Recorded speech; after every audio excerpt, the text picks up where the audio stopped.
I'm David Blunkett. I'm Professor of Politics in Practice at the University of Sheffield and a member of the House of Lords. And I'm very grateful to Gwilym for giving me the opportunity to respond to what I think is a very interesting project and the research that's proposed to be undertaken, which looks at social frontiers, looks at the issues around integration, and above all, the drivers of social mobility. I think it's important to start with to differentiate between assimilation and integration. They're not just two different words, they're two different concepts. And whilst I'm personally not committed to assimilation, which I think obviously suppresses and overwhelms the identity and the diversity that is so crucial to a vibrant society, integration, in my view, in the definition that Gwilym has given us, particularly from the Home Office, is essential to social cohesion and can be seen historically often to take a long time because diasporas joining up with people who are already in the country, who have established a community, is self-evidently where people will want to go. The driver, the pull if you like, it's really a magnet of coming to people and being with people that you're comfortable with, who speak your language and have your heritage and your culture, is a starting point which has over the centuries been something that has then morphed into integration as people have become part of the porridge which constitutes the diverse country we live in. Again, there's nothing new about this. Jonathan Swift, 4 centuries ago, talked about England as a mongrel nation. It was England because obviously Scotland and England and Wales had not come together at that point, so it was England. And what he was describing then is what we see now, with people blending into the country and over time not necessarily losing the culture but adding their culture to our experiences. How we can do that more effectively, more clearly, more quickly is something that the research might examine. I think that boundaries really do matter in terms of social mobility, although they can be broken down much more quickly than they were historically because people use social media, they're much more tuned in to the same experiences online that other people are used to, young people in particular, with music and the cultural experiences that they exchange make a big difference to breaking down those barriers and those, what is described by Gwilym as social frontiers. I also find it interesting in terms of the contrast with Sweden and Norway. Gwilym describes the UK as a neoliberal society. I think that can be disputed. I mean, the term neoliberal is used rather broadly these days in terms of a society that you believe is fragmented and economically is driven by the market.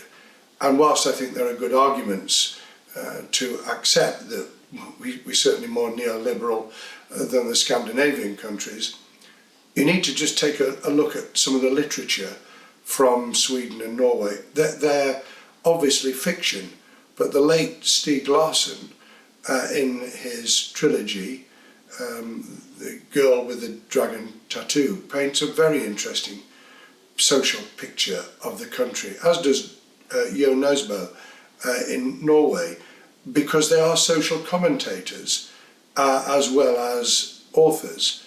And I think it's worth just examining, a bit more rigorously whether what we think is the ideal somewhere else turns out not to be. So the research could be very important in a number of areas.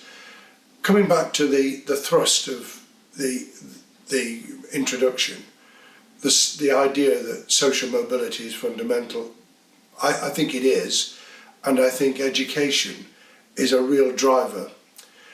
Partly the education that comes with opening up opportunities in the normal way. And that's true of all our elements of our society, the divisions that exist between the white working class and the middle class, as well as diversity in terms of ethnicity and culture. But it's also about the drivers that come from parenting and from the family. And that's where you see those from BME communities actually doing really well in the education system, and then hitting other barriers when they are moving from school into adult life. For instance, in Tower Hamlets, the Bangladeshi community has been transformed in terms of educational achievement, starting with the early literacy and numeracy programs that I was involved in as Education Employment Secretary 20 years ago, and the transformation of their life chances because of that. Replicate the best of experiences, learn what's getting in the way, what are the barriers, and then looking at what has actually worked and how those have been broken down would be very important. And looking at where things have gone very badly wrong, because obviously without integration, in its best sense, diversity and integration together, you end up with what William Blake in his poem London described as mind-forged manacles, where people have concepts in their head that separate them out, that stop them progressing, that actually, if you like, push away other people. This is not just true of indigenous communities that are fearful of rapid change and fearful of difference, but also within multi-ethnic communities where it is those mind-forged manacles that get in the way of people seeing the opportunity and what really can be done to change their lives for the better. And so breaking those internal barriers down in our heads, as well as breaking down the barriers that are forged, those manacles forged by people's attitude towards each other, is really important. But here's another thought, that there are those who believe that integration somehow suppresses the identity of people. They call it code switching, where people are expected to conform. I would suggest that we all conform in one way or another in order to progress. We don't necessarily lose our accent, but we don't emphasize it in certain settings and circumstances. We all need to be able to communicate well, so that when I introduced language teaching and citizenship for naturalisation 17 years ago, that wasn't an intention to suppress, it was an intention to open up, to say to the indigenous population, someone who wants to be part of your country, you should be welcoming with open arms. We're born with our relatives, but we choose our friends. And those who want to be part of our society, who want to belong and feel an identity that is collective with us, learn the language. They don't lose their own. They can be bilingual, multilingual, but they learn to communicate and to understand each other. And without that, we are like the expats in Spain, there, but not really there. And I think it's worth taking a look historically at the work of people like Linda Colley in terms of that sense of belonging. Because someone who feels that they belong somewhere else is never going to integrate and never going to be part of that social mobility that allows people to rise steadily economically and socially. And so finally, I'm not a Marxist, but I believe Marxist analysis is still worth taking a look at. It's socio-economic factors, it's societal pressures, it's the inability of people to be able to express themselves, to use their talent, to progress, to have the real opportunity that comes from opening windows on the world. And we're opening minds and hearts as well as instilling education and the ability of learning to allow us to progress.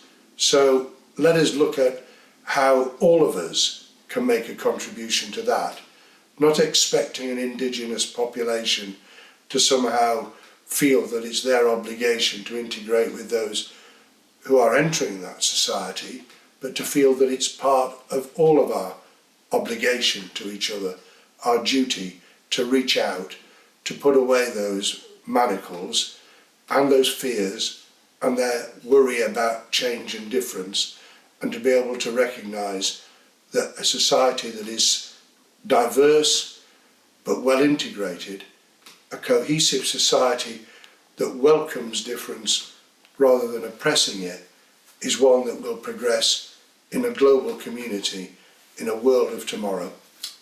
Thank you very much.